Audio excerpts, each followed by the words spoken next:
government says it is working around the clock to get independent power producers to agree to restructure debt to the tune of $1.5 billion.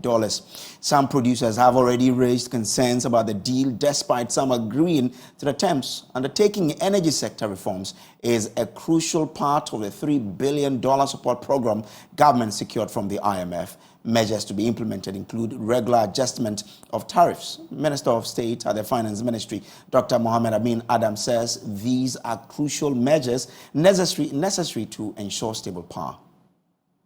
That is so critical that we must ensure that power is available, and not just available, but power supply is reliable so that industry can function.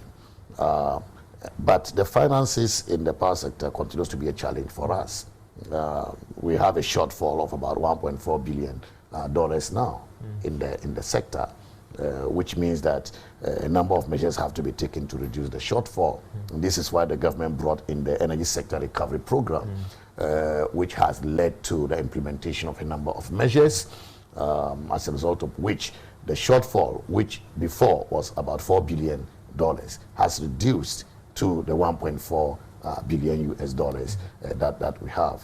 We have done this whilst keeping the lights on. You know, that is very significant. Whilst keeping the lights on, we have reduced the shortfall. Nowadays, you know, but some pockets of doom. Yeah, but those are isolated issues they are that not issues about financing. No, until you get to that uninterruptible stage, which as a country we haven't gotten to, you will still have those isolated operational issues. But largely, we have kept the lights on. We never going back to the doom so that we experienced in the past. He also reveals that government is hoping to reach a deal with the independent power producers to agree to a debt in excess of $1 billion cedis. You may recall that independent power producers have served notice of shutting down plants if government fails to honor its obligations. Eliklim Kwabla Apetogbo is head of the Independent Power Producers Chamber.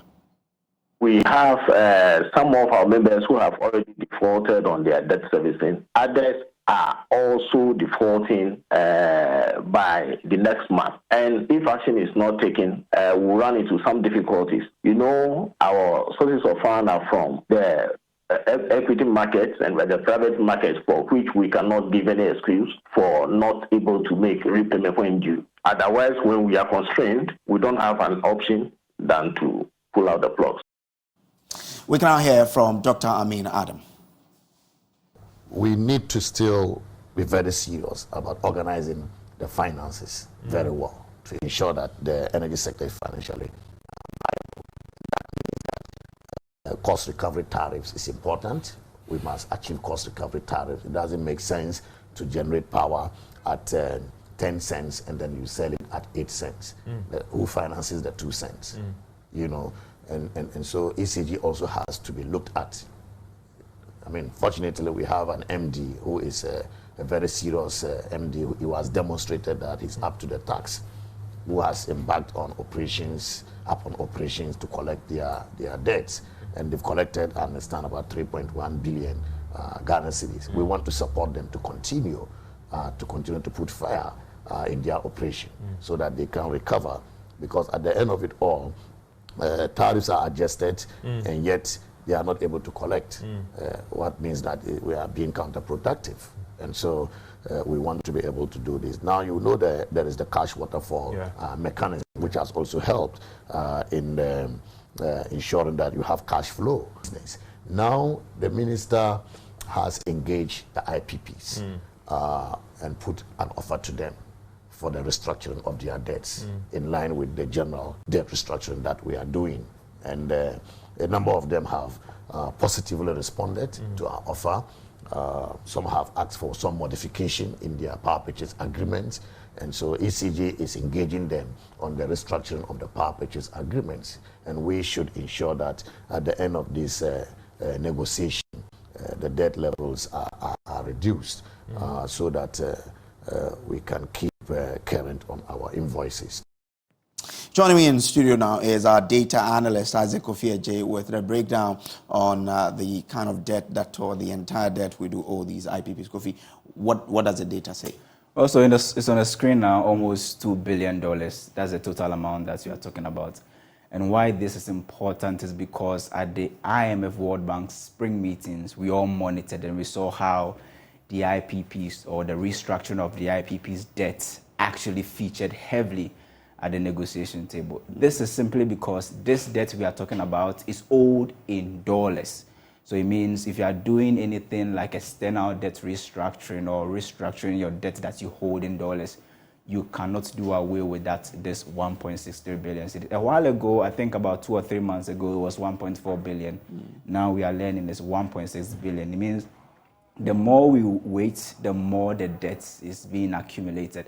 This is simply because currently we have about 14 IPPs operational in the country at the moment.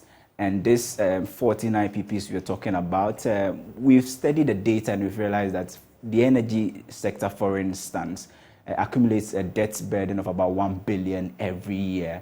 And from, the excess capacity, the energy we generate but we don't use alone, the debt accumulated every year is approximately $500 million. And this tells you that this is an area we really, really have to tackle.